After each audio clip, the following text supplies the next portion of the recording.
went fishing over the weekend, but we didn't get any video other than my friend got a video of me grabbing a carp out of the water with my bare hands off the side of my kayak. If you ever get that sent to me, I'll go ahead and post that up. I thought it was pretty cool.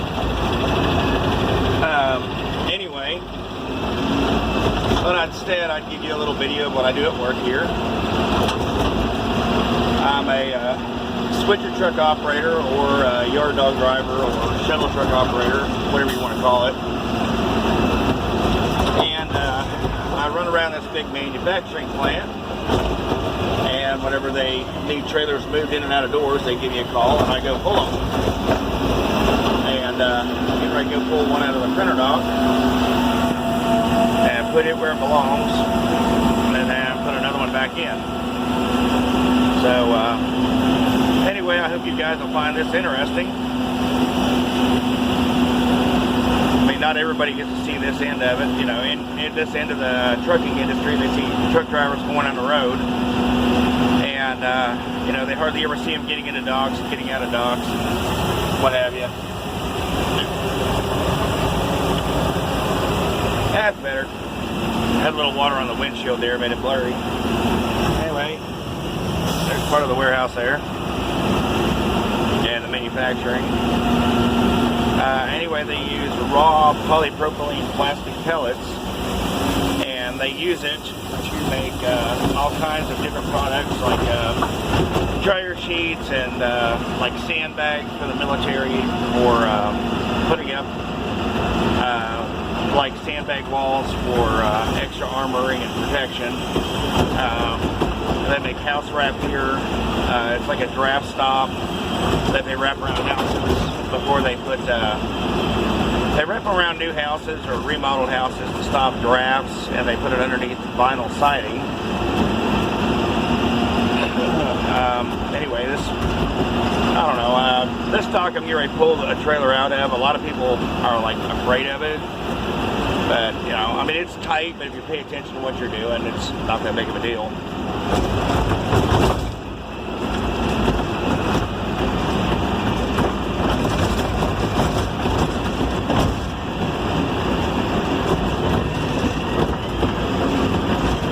So we'll look up to this one and pull it out.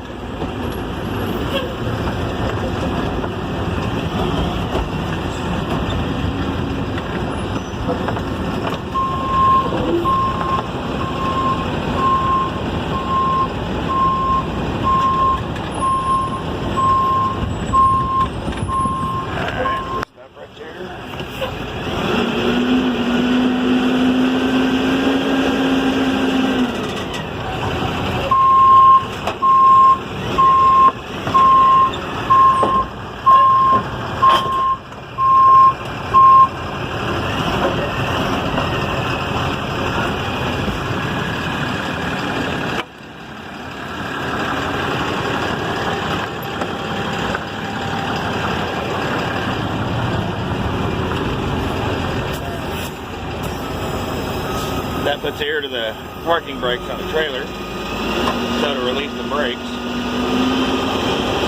Right now I'm raising the trailer up.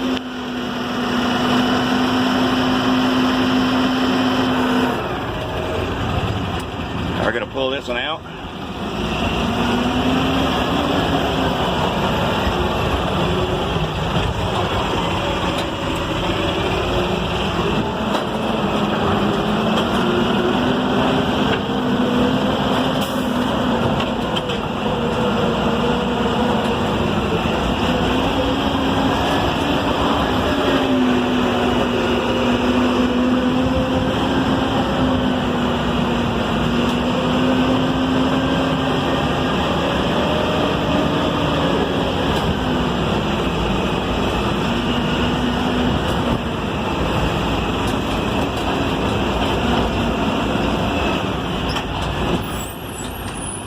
Alright, I'm going to go shut the doors.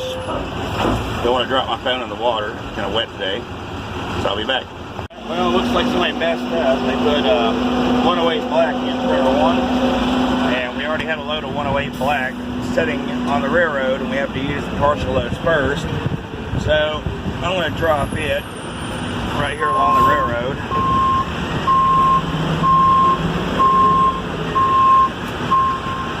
on the board so everybody knows there's 2 loads of 108 black out here.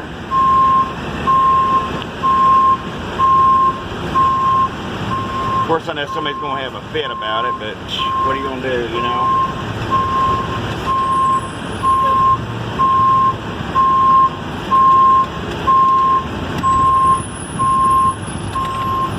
But I'll write it on the board. That way everybody knows this right here goes in first. Alright, we got that. Got to scan this.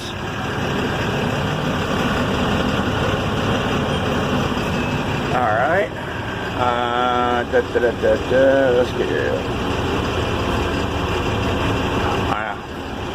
Shoot, I gotta find it. Well, now that I've dropped that trailer, I'm looking for 24124 so we can put it back in that printer dock. Anyway, I'm going to travel on out front and locate that trailer, and then I'll let y'all put it in there with me.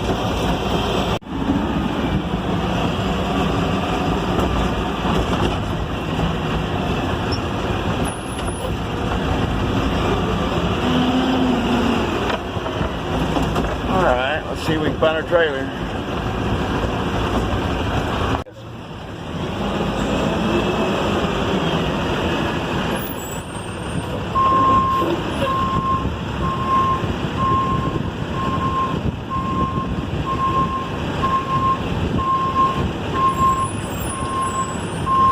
Close, and then check out the fifth wheel. Looks good. Do a little test tug. Make sure it's attached.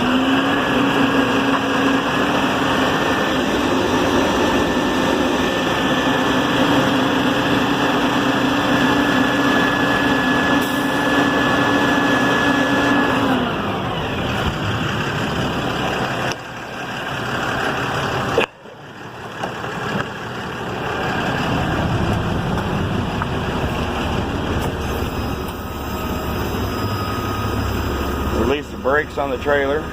That red air line I hooked up, it pressurizes the brake chambers, because the brake chambers have real powerful springs in them, and when they lose air in these trailers, it locks the brakes on these trailers. So you have to actually put air pressure into the red side or the emergency line side in order to release the brakes. If you don't have any air into them, then the brakes are locked. And this handles the raise and lower the fifth wheel, gear selector. Pretty simple to run these trucks. You just don't ever want to hit that silver button unless you're dropping a trailer, because that unlocks the fifth wheel so you can unhook the trailer. You hit that and you just have to have a little slack on that fifth wheel, that trailer will come off the back of this truck. And then you'll be explaining to your boss why you destroyed a trailer.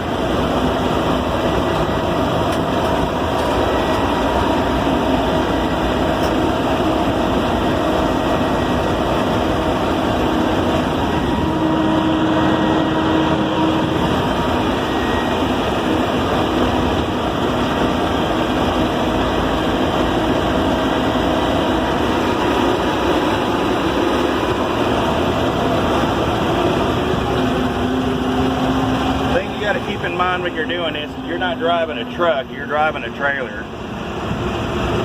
You got to pay probably about 75% of your attention on where you're going on the trailer, and about 25% on the truck. I mean, you still got to watch the truck really good, but you're driving that trailer, and if you don't pay attention, you're going to do a lot of damage to a lot of stuff by not driving the trailer.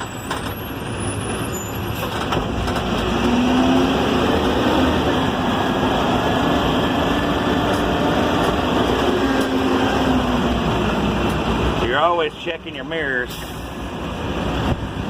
Make sure you got the right clearances whenever you make your turns and all that.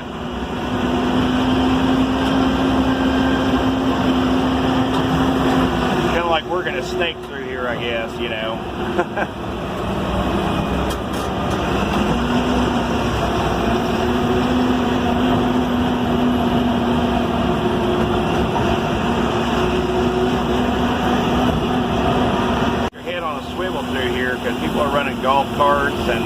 tow motors and people on foot all the time around here. I always try to give everybody else the right of way, because I'd rather see, you know, them in front of me as opposed to me passing them and them trying to walk out behind me, or, you know, I'd rather keep all the traffic in front of me where I can see it better, as opposed to, you know, me passing people and I don't know what they're doing beside me or behind me whenever it's dark out.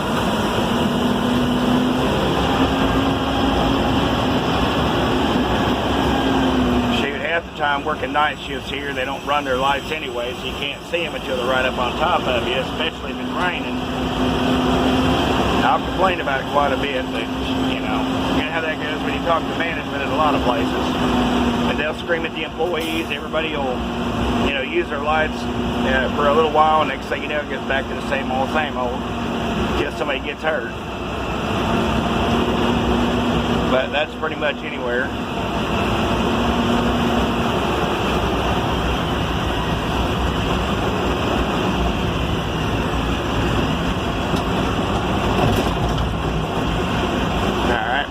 Pardon me while I open my doors and slide some tandems here. Weird, this is going to work out. I'm going to slide them axles all the way back. I'm putting it in that dock right there, dodging that fence, that pole. See how tight it is up in there? Anyway, I'm going to put this 53-foot trailer in that hole. Try to get it on camera. Watch that mirror, because I gotta just barely miss that concrete block down there. Y'all see that concrete block back there? Alright. I missed that pole by a few inches. Swing it around.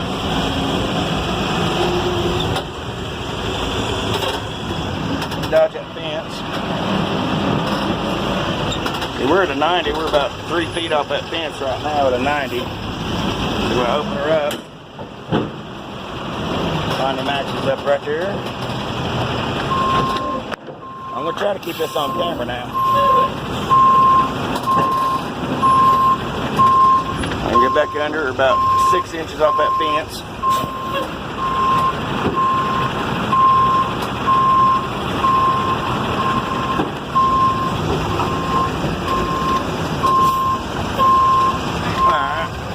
Now we got about 8 foot to pull up.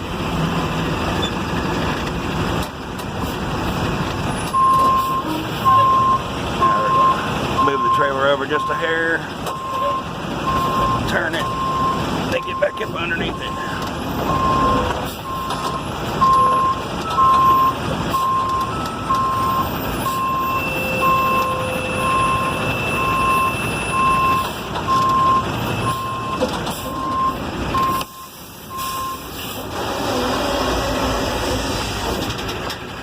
There you go. She's in there. On to the next one.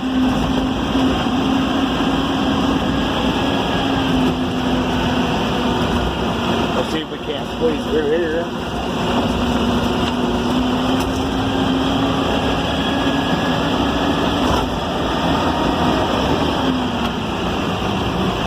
So we got to locate this next trailer.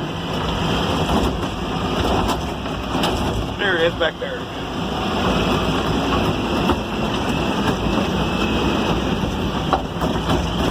Ooh, the road's so smooth.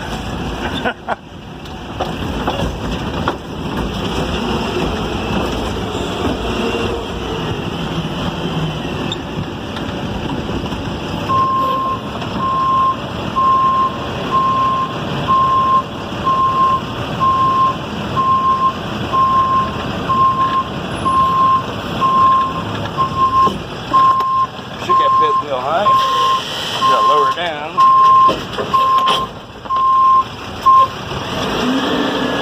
Raise it up a little.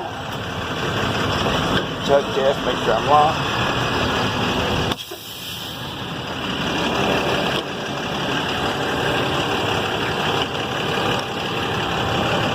I don't know if I can open these doors one-handed or not. Some of these are pretty stiff. Yeah, we'll see.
I got to put it in that dock down here at the end. But as you can see, that curve there is in the way. You can't swing out. Well, actually, the trailers, the curves, and everything right there is in the way for that dock right there. So, you got to stay close to the trailers. Swing out this way. Go straight ahead, and that'll pull your trailer closer to the dock. And then go hard angle this way. And then whip it back straight.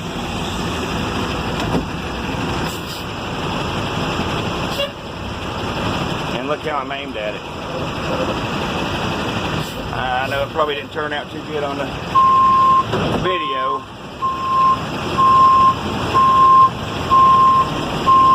I'm not used to trying to drive and videotape at the same time.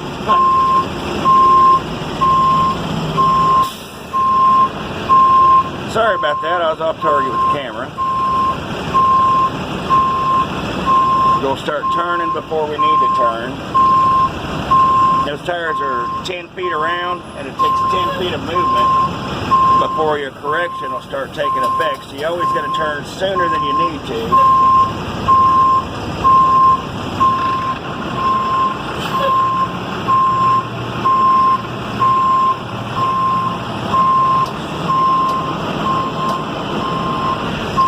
One of them, you just kind of half-heartedly stick it in there, stick it in the dock, and then you pull up, make any adjustments you need to,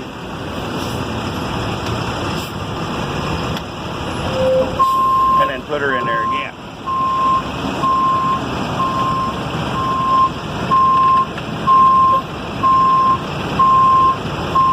Every now and again I can get it in there first shot.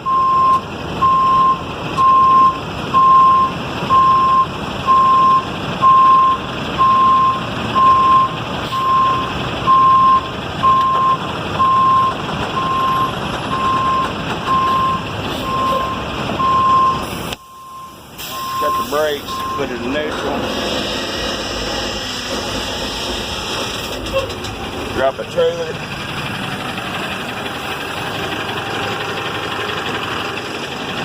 unhook, and then we'll scan this one in. Alright, that's another one done. On to the next one. It's not too complicated. It's just hot. The air conditioning in this truck really don't work. And the heat don't work too good either. Plus, you're in and out of the truck all day, windows down, doors open, so I don't care how much heat or air conditioning you got, it ain't gonna do too much good. So in the wintertime it's cold, and summertime it's hot.